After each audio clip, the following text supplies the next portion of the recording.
3 sata i 8 minuta, 20. januar, leto je gospodnje 2025. Danas je veliki praznik, Sveti Jovan Krstitelj. I evo, iako je ponedeljak, vreme je za razmišljanja oca Miloša Vesina.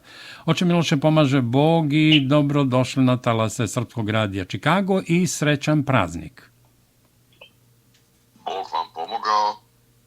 On je vas našao, dragi Milorade, dragi moji Srbi i Srpkinje, Čikaga i okoline, dragi naši srpski prijatelji, naši prostorno daleki, a vas da bliski slušalci. Neka je svima radostan i blagosloven ovaj sveti dan, a posebno našim dragim svečarima, dakle svim Srbima koji nas slušaju i koji danas proslavljaju svoju krsnu slavu, obeležavaju krsno ime, a taj posle Vaskrsa i Božića treći po značaju praznik u čitavom godišnjem ciklusu za svaku srpsku pravoslavnu porodicu. Nije mali broj naših porodica svuda po svetu danas rasutih koji upravo Svetog Jovana imaju kao svog domaćeg zaštitnika. I svi ti domovi, odnosno ljudi koji čine te porodice u tim domovima, su pod posebnom zaštitom svetog proroka Jovana, ali nemojmo zaboraviti, to nije automatska zaštita, jer naša vera nije vera u nešto magično, nego je to vera jednog harmoničnog odnosa, odnosno onoga što bi trebalo da bude harmonični odnos između ljudi i našeg Tvorca, Gospoda, i naših nebeskih prijatelja, a to su svetitelji, jer oni su zapravo naši nebeski prijatelji, naši putevodiči kroz prostor i vreme.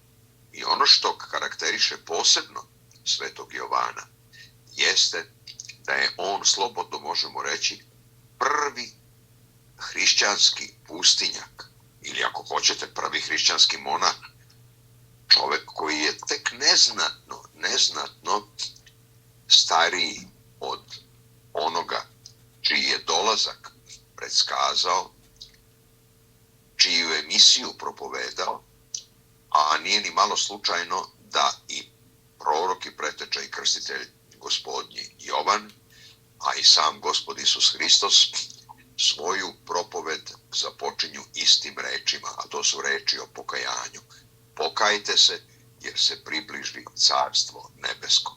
Carstvo nebesko ne kao neko posebno vreme koje može da se uokviri u jedan hronološki niz, već pre svega carstvo Božije kao jedan nov način na koji Bog postupa.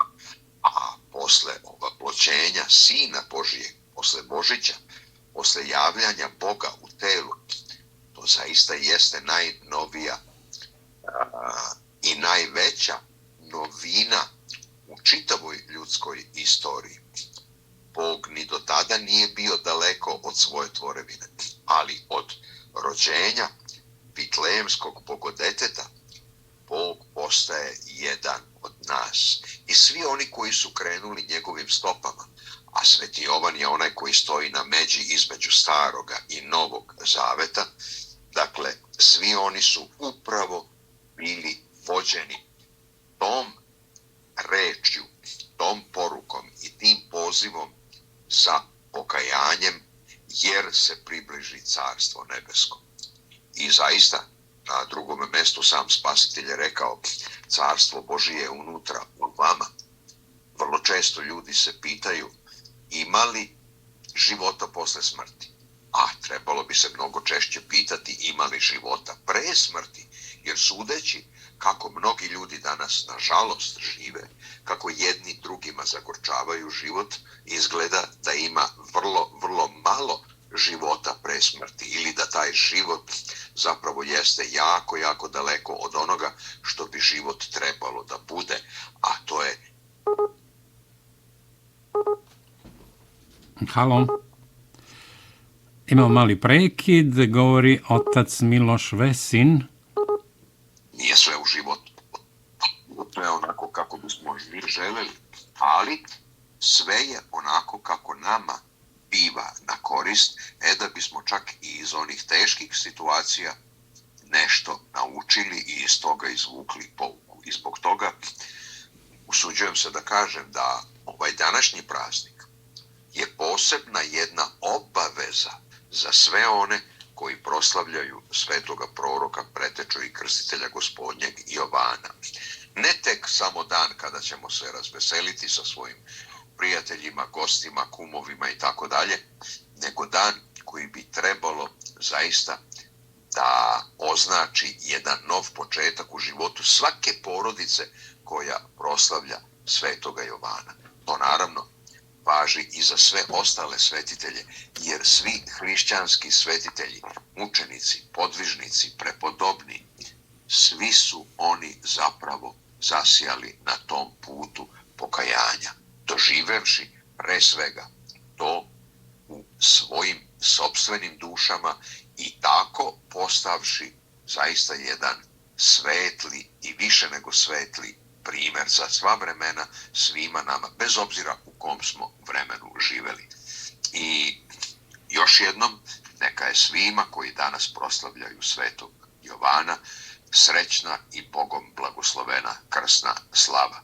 I na kraju, ali ne i posljednje, ne možemo, a da se ne osvrnemo i na onaj događaj koji je, evo, hteo ili ne, ali čitav svet ipak propratio danas, neko u ono vreme kada se to baš dešavalo, neko malo kasnije, a to je uvođenje u dužnost novog 47.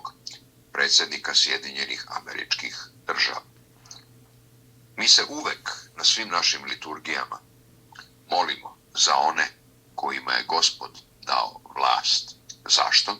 Zato da bismo tih i miran život poživeli u svakoj pobožnosti i čistoti. To su upravo te reči molitve. Nije uvek pod svakom vlašću život tih i miran. To je naša molitva.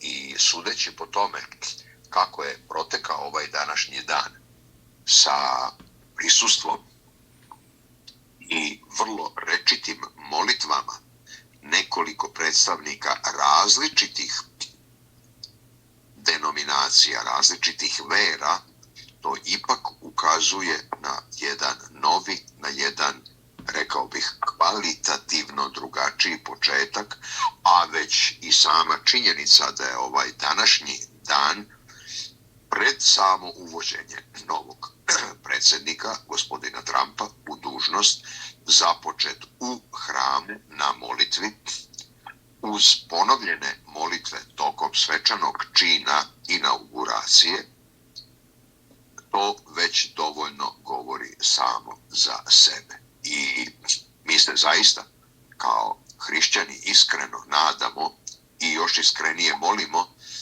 da 47. predsjednik Sjedinjenih Američkih Država zaista bude pomiritelj i ujedinitelj, upravo one dve najvažnije karakteristike koje je i sam izneo u svom današnjem govoru.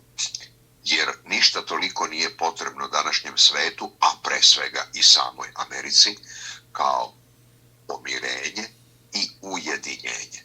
Bez obzira kojoj političkoj strani pripada, svako mora da ima toliko razvijenu svest u sebi, da zna, da vidi i da osjeća da smo svi zapravo u jednoj barci, u jednom čamcu, istina velikom čamcu, ali moramo znati da taj čamac plovi vrlo, vrlo nemirnim vodama. I ako onima koji su u jednom delu tog čamca nije dobro, ne može biti dobro ni onima koji su možda malo i daleko od njih, jer koliko god da se mere razdaljine u kilometrima ili hiljadama kilometara, svet je danas, a to već svedočimo odavno, svet je danas zaista jedno veliko globalno selo, gde se informacije prenose ne iz minuta u minut, nego tokom delića jedne sekunde, gde smo obasuti vestima sa svih strana ovoga sveta i to mahom ne onih lepih, već vesti koje ne mogu, a da ne izazovu zabrinutost i mnoga pitanja u vezi sa tim kuda ide ovaj svet.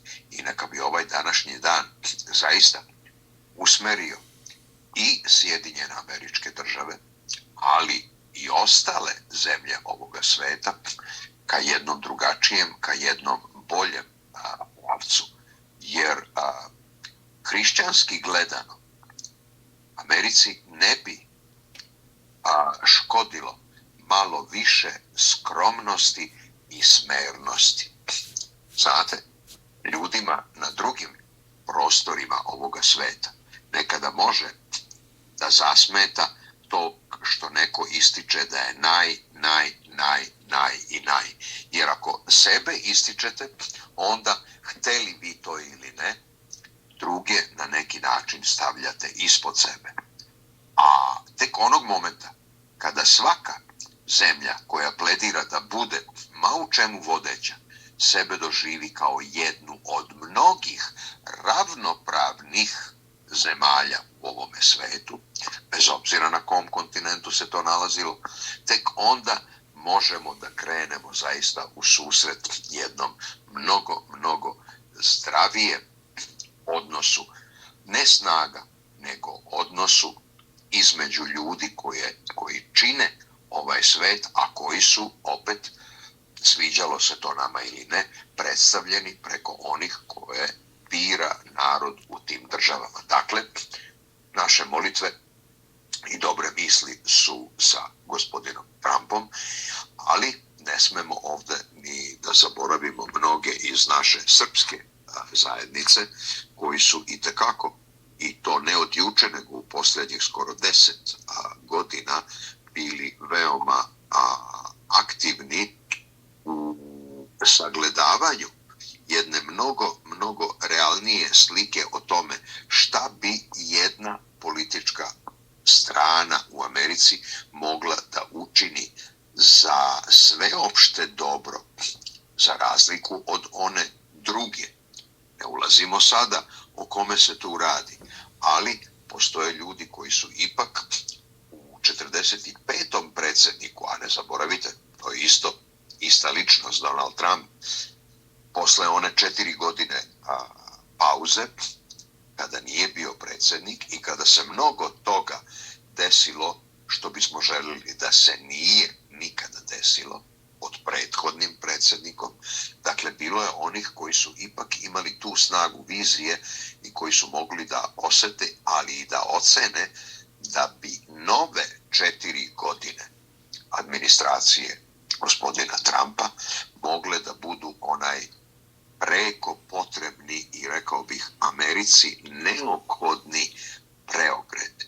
I tu pre svega mislim na one koji su bili aktivno uključeni u organizaciji Srbi za Trumpa i među prvima, naravno, tu je i naša poštovana profesor dr. Olga Ravasi, koja je zaista svojim intelektom i snagom svoga uma mnogo toga učinila i o tome najbolje svedoče ne tek samo pohvalne reči, nego i istinsko i stvarno i iskreno poštovanje koje je ona zadobila zasluženo, naravno, od ljudi koji su danas veoma instrumentalni u ovoj trenutno najnovijoj američkoj administraciji.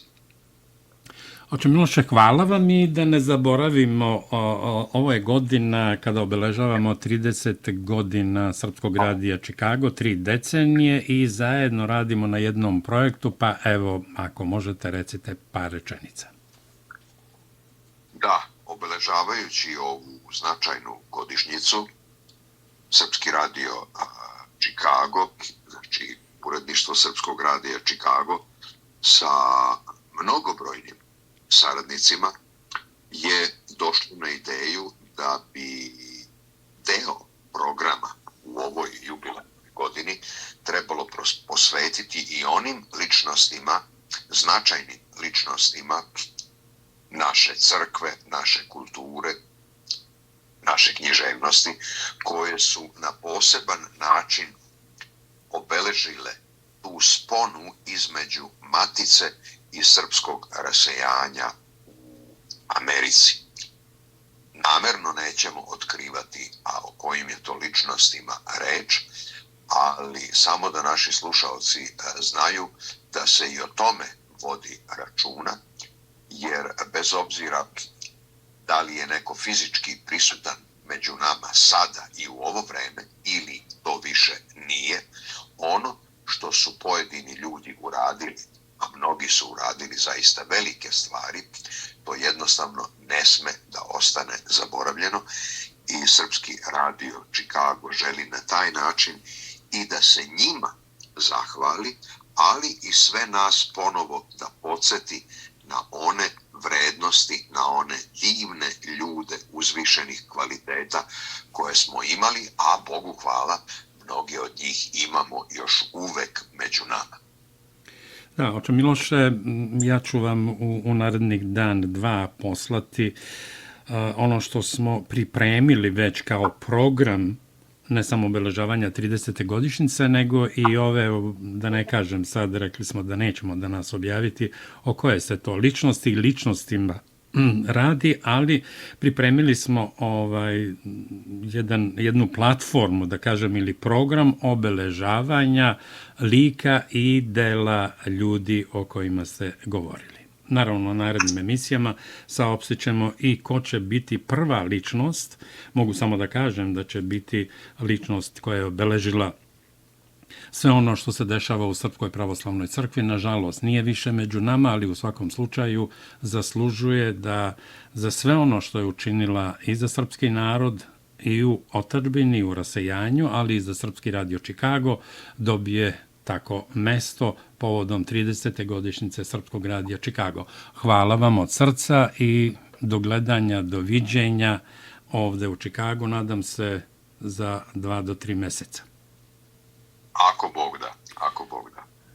Hvala vam, poštovani slušaoci, čuli ste oca Miloša Vesina. Pukovnik McGregor o ulozi doktorke Olge Ravasi i organizacije Srbi za Trampa u pobedi predsjednika Donalda Trampa. Olga Ravasi is the leader of Serbs for Trump, and she's down at Mar-a-Lago, so we really want to talk to her.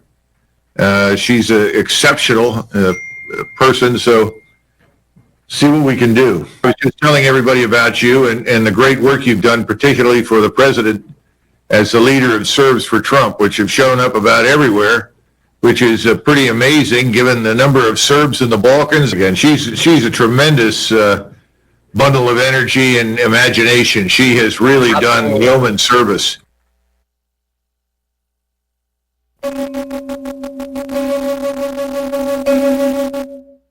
Srpski radio Čikago, vesti. Donald Trump položio zakletvu kao 47. predsjednik Sjedinjenih Američkih Država. Tema je kojom počinjemo pregled događaja dana Srpskog radija Čikago. Predsjednik Donald Trump položio je zakletvu kao 47. predsjednik Sjedinjenih Američkih Država. Predsjednik Donald Trump u svom inauguracionom govoru najavio je zlatno doba za Sjedinjene Američke Države. U nastavku čućete kompletan inauguralni govor predsjednika Sjedinjenih Američkih Država Donalda Trumpa. It is my honor and pleasure to introduce to you the 45th and the 47th President of the United States of America, Donald J. Trump.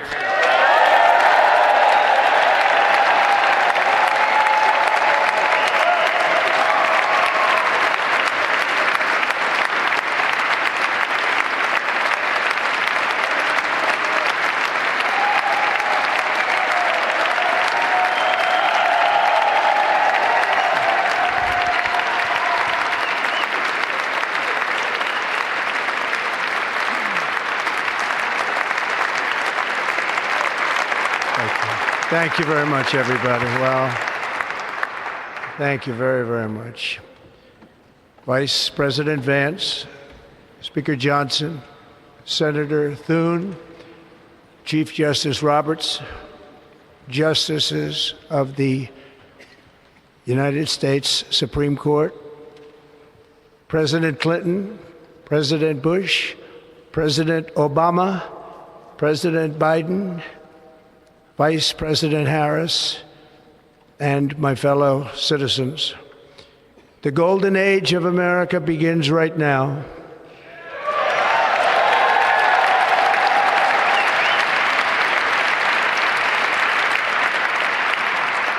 From this day forward, our country will flourish and be respected again all over the world. We will be the envy of every nation, and we will not allow ourselves to be taken advantage of any longer. During every single day of the Trump administration, I will very simply put America first.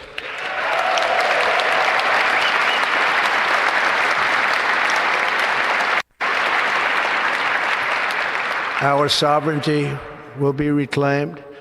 Our safety will be restored. The scales of justice will be rebalanced. The vicious, violent, and unfair weaponization of the Justice Department and our government will end.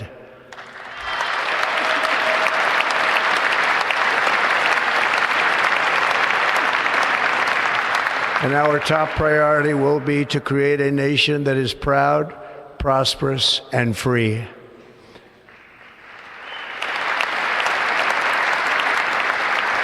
America will soon be greater, stronger, and far more exceptional than ever before.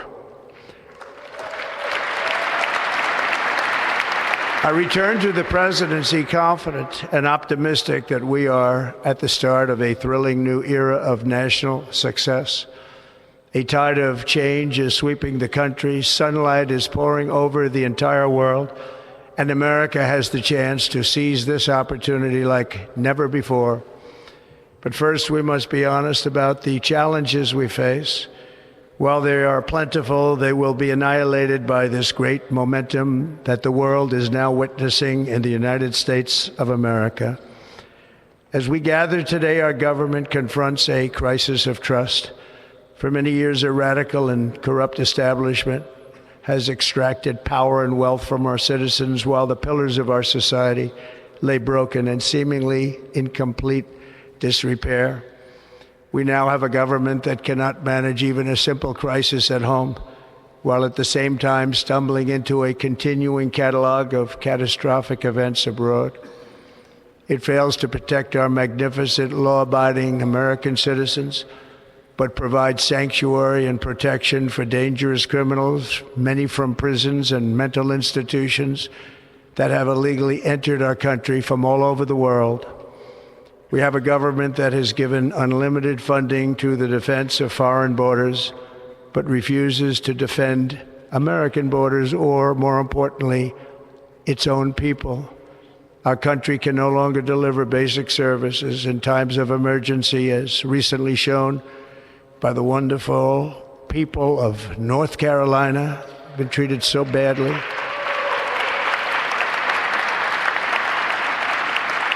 And other states who are still suffering from a hurricane that took place many months ago. Or more recently, Los Angeles, where we are watching fires still tragically burn. From weeks ago, without even a token of defense, they're raging through the houses and communities, even affecting some of the wealthiest and most powerful individuals in our country, some of whom are sitting here right now. They don't have a home any longer. That's interesting.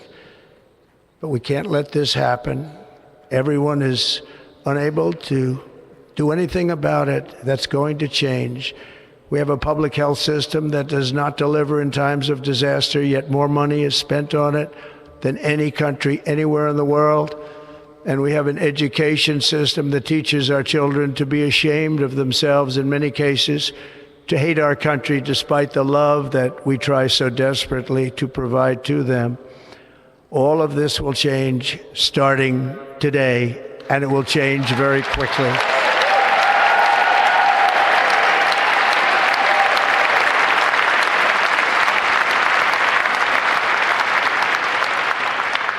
My recent election is a mandate to completely and totally reverse a horrible betrayal and all of these many betrayals that have taken place, and to give the people back their faith, their wealth, their democracy, and indeed their freedom. From this moment on, America's decline is over.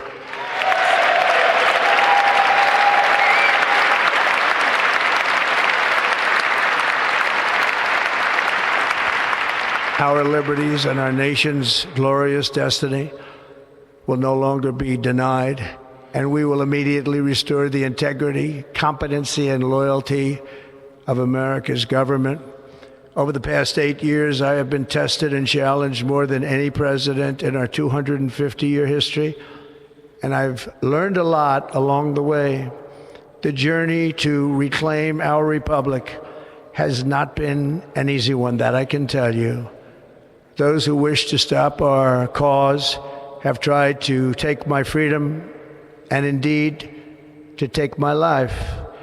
Just a few months ago in a beautiful Pennsylvania field, an assassin's bullet ripped through my ear. But I felt then, and believe even more so now, that my life was saved for a reason. I was saved by God to make America great again.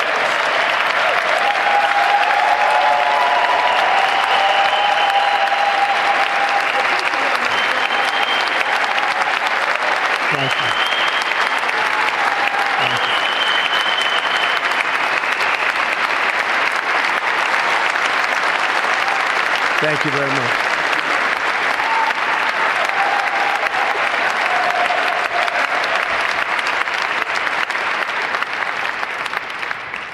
That is why each day under our administration of American patriots, we will be working to meet every crisis with dignity and power and strength.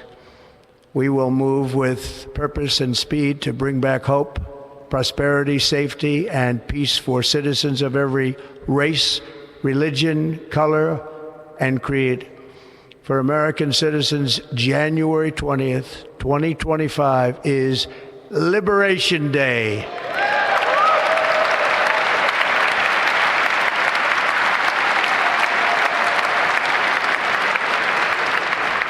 It is my hope that our recent presidential election will be remembered as the greatest and most consequential election in the history of our country.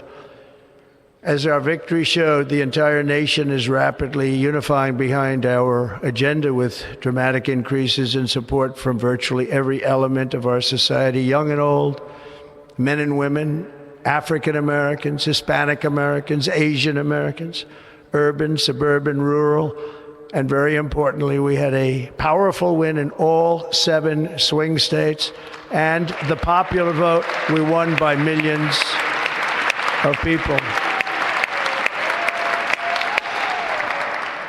To the Black and Hispanic communities, I want to thank you for the tremendous outpouring of love and trust that you have shown me with your vote. We set records, and I will not forget it. I've heard your voices in the campaign, and I look forward to working with you in the years to come. Today is Martin Luther King Day, and his honor, this will be a great honor, but in his honor we will strive together to make his dream a reality. We will make his dream come true.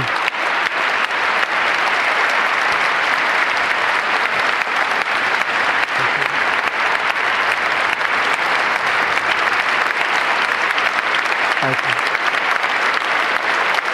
Thank you. National unity is now returning to America, and confidence and pride is soaring like never before. In everything we do, my administration will be inspired by a strong pursuit of excellence and unrelenting success. We will not forget our country. We will not forget our Constitution, and we will not forget our God. Can't do that.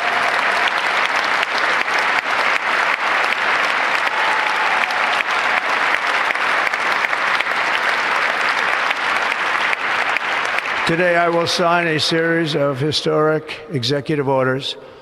With these actions, we will begin the complete restoration of America and the revolution of common sense. It's all about common sense. First, I will declare a national emergency at our southern border.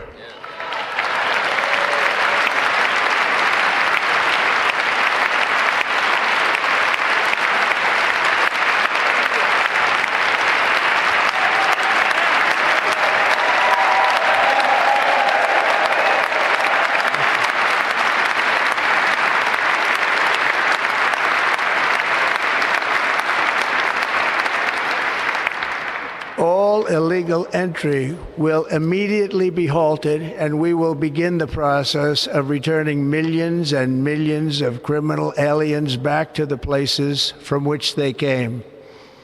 We will reinstate my Remain in Mexico policy.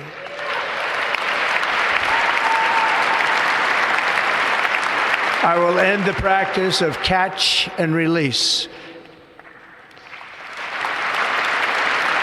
And I will send troops to the southern border to repel the disastrous invasion of our country.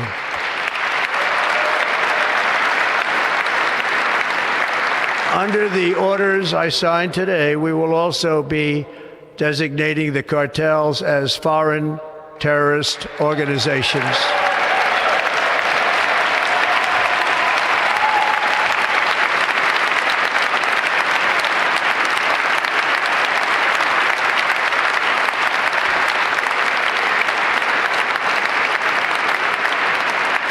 And by invoking the Alien Enemies Act of 1798, I will direct our government to use the full and immense power of federal and state law enforcement to eliminate the presence of all foreign gangs and criminal networks, bringing devastating crime to U.S. soil, including our cities and inner cities.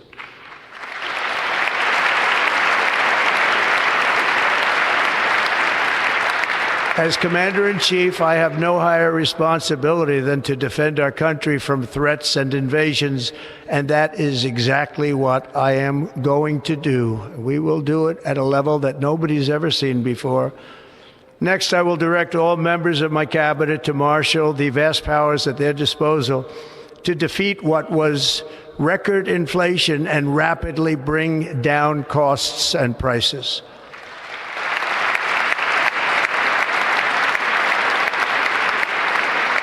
The inflation crisis was caused by massive overspending and escalating energy prices, and that is why today I will also declare a national energy emergency. We will drill, baby, drill.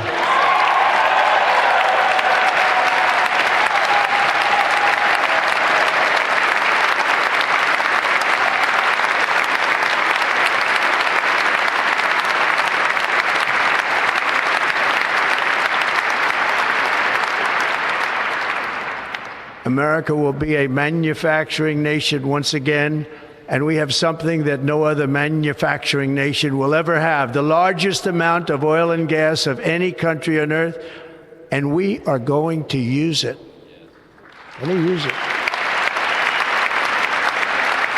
We will bring prices down, fill our strategic reserves up again, right to the top, and export American energy all over the world.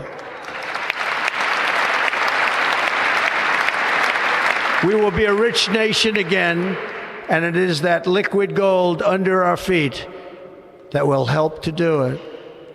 With my actions today, we will end the Green New Deal, and we will revoke the electric vehicle mandate, saving our auto industry and keeping my sacred pledge to our great American auto workers.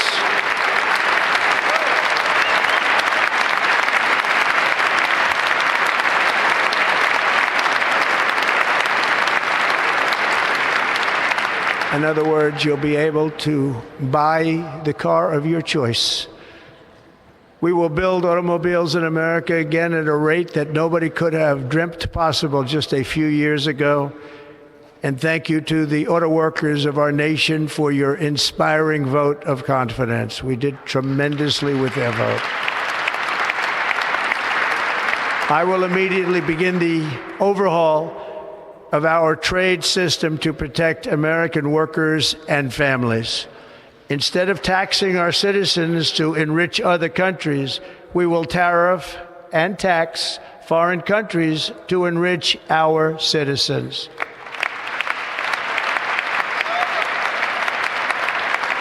For this purpose, we are establishing the External Revenue Service to collect all tariffs, duties, and revenues. It will be massive amounts of money pouring into our treasury, coming from foreign sources. The American dream will soon be back and thriving like never before to restore competence and effectiveness to our federal government. My administration will establish the brand new Department of Government Efficiency.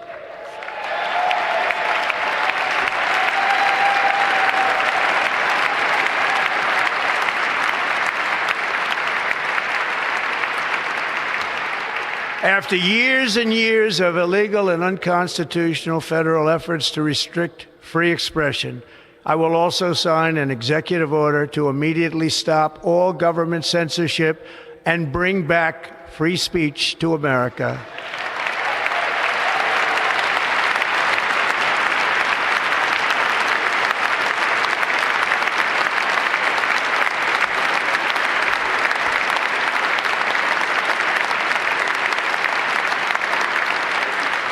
Never again will the immense power of the state be weaponized to persecute political opponents, something I know something about.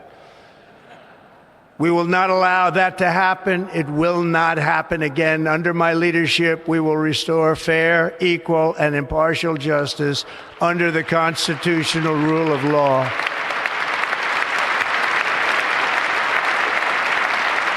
And we are going to bring law and order back to our cities. This week, I will also end the government policy of trying to socially engineer race and gender into every aspect of public and private life.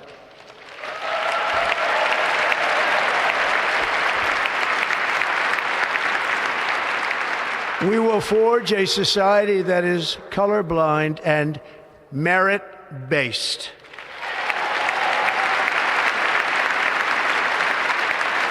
As of today, it will henceforth be the official policy of the United States government that there are only two genders, male and female.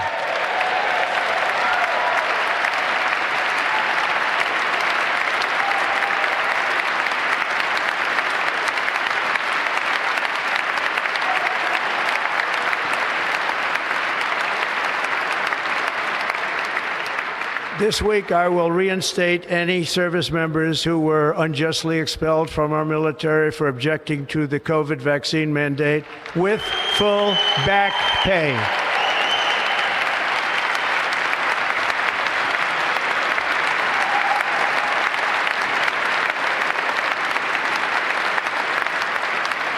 And I will sign an order to stop our warriors from being subjected to radical political theories and social experiments while on duty. It's going to end immediately. Our armed forces will be freed to focus on their sole mission, defeating America's enemies.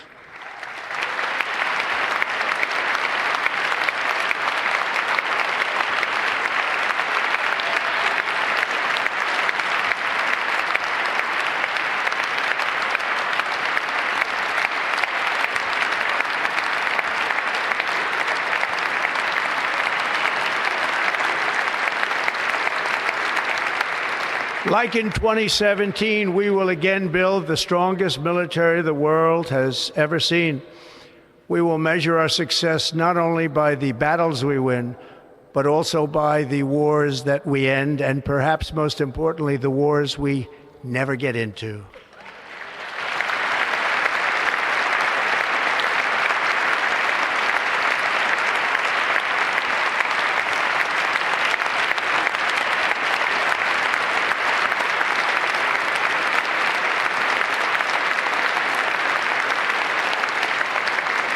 My proudest legacy will be that of a peacemaker and unifier. That's what I want to be, a peacemaker and a unifier.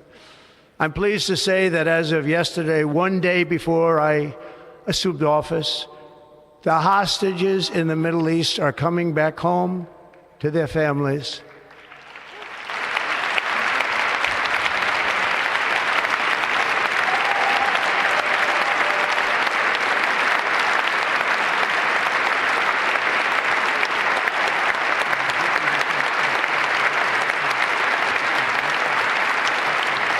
Thank you.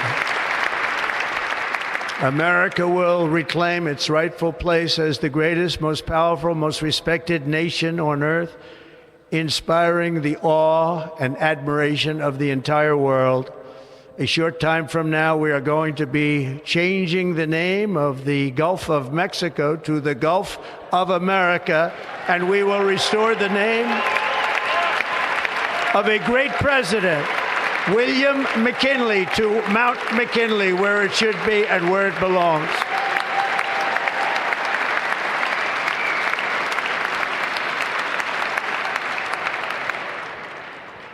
President McKinley made our country very rich through tariffs and through talent. He was a natural businessman and gave Teddy Roosevelt the money for many of the great things he did, including the Panama Canal, which has foolishly been given to the country of Panama after the United States. The United States, I mean, think of this, spent more money than ever spent on a project before and lost 38,000 lives in the building of the Panama Canal. We have been treated very badly from this foolish gift that should have never been made, and Panama's promise to us has been broken. The purpose of our deal and the spirit of our treaty has been totally violated. American ships are being severely overcharged and not treated fairly in any way, shape, or form, and that includes the United States Navy. And above all, China is operating the Panama Canal, and we didn't give it to China, we gave it to Panama, and we're taking it back.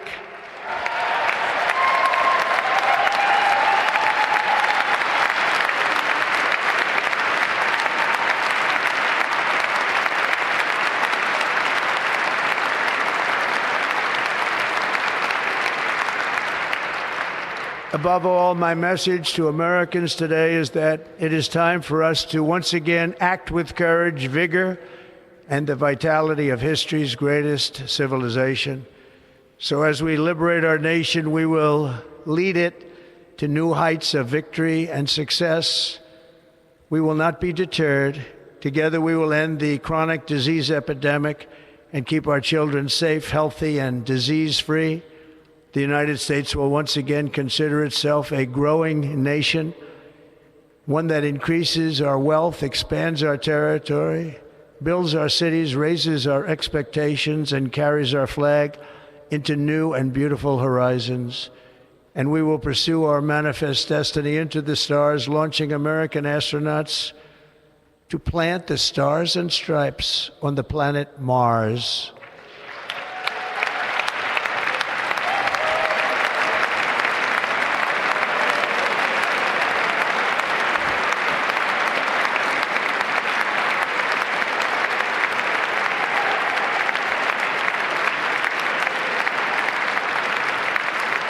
Ambition is the lifeblood of a great nation, and right now our nation is more ambitious than any other. There's no nation like our nation.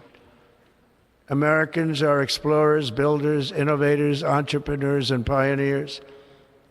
The spirit of the frontier is written into our hearts. The call of the next great adventure resounds from within our souls. Our American ancestors turned a small group of colonies on the edge of a vast continent into a mighty republic of the most extraordinary citizens on earth. No one comes close. Americans pushed thousands of miles through a rugged land of untamed wilderness. They crossed deserts, scaled mountains, braved untold dangers, won the Wild West, ended slavery, rescued millions from tyranny, lifted billions from poverty, harnessed electricity, split the atom, launched mankind into the heavens, and put the universe of human knowledge into the palm of the human hand. If we work together, there is nothing we cannot do and no dream we cannot achieve. Many people thought it was impossible for me to stage such a historic political comeback. But as you see today, here I am. The American people have spoken.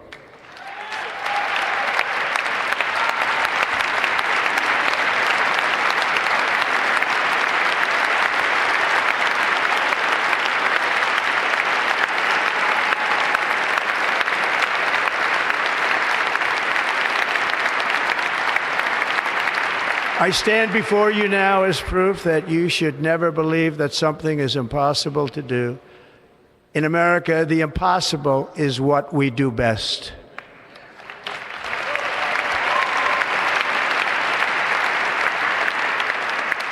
From New York to Los Angeles, from Philadelphia to Phoenix, from Chicago to Miami, from Houston to right here in Washington, D.C., our country was forged and built by the generations of patriots who gave everything they had for our rights and for our freedom. They were farmers and soldiers, cowboys and factory workers, steel workers and coal miners, police officers and pioneers who pushed onward, marched forward, and let no obstacle defeat their spirit or their pride.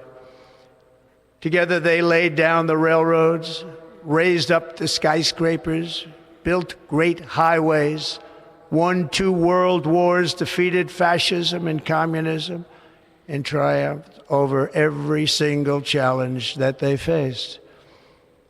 After all we have been through together, we stand on the verge of the 4 greatest years in American history.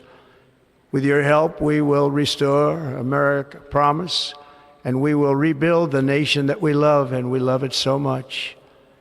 We are one people, one family, and one glorious nation under God.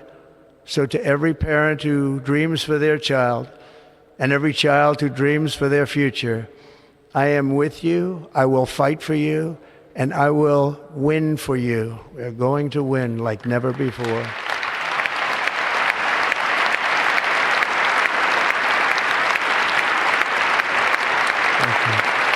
Thank you.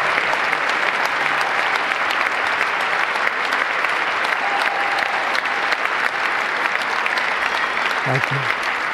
Thank you. In recent years, our nation has suffered greatly, but we are going to bring it back and make it great again, greater than ever before. We will be a nation like no other, full of compassion, courage, and exceptionalism. Our power will stop all wars and bring a new spirit of unity to a world that has been angry, violent, and totally unpredictable. America will be respected again and admired again, including by people of religion, faith, and goodwill. We will be prosperous. We will be proud. We will be strong, and we will win like never before. We will not be conquered. We will not be intimidated. We will not be broken, and we will not fail. From this day on, the United States of America will be a free, sovereign, and independent nation. We will stand bravely. We will live proudly. We will dream boldly, and nothing will stand in our way because we are Americans. The future is ours, and our golden age has just begun. Thank you. God bless America. Thank you all. Thank you. Thank you very much. Thank you very much. Thank you. Čuli ste predsjednika Donalda Trumpa, njegov inauguracioni govor danas u Vašingtonu. Koristim priliku da čestitamo predsjedniku Donaldu Trumpu, ali naravno da čestitamo i doktorki Olgi Ravasi, predsjednici organizacije Srbi za Trumpa i njenim prijateljima, saradnicima. ambasadoru Richardu Grenellu, pukovniku Douglasu McGregoru, generalu Michaelu Flynnu, Rogeru Stoneu, Rudiju Giulianiju i drugima. Iskrene čestitke i naravno pri samom kraju, ovo nije kraj, ovo nije ni početak, ovo je kraj početka, završen je program Srpskog radija Čikago.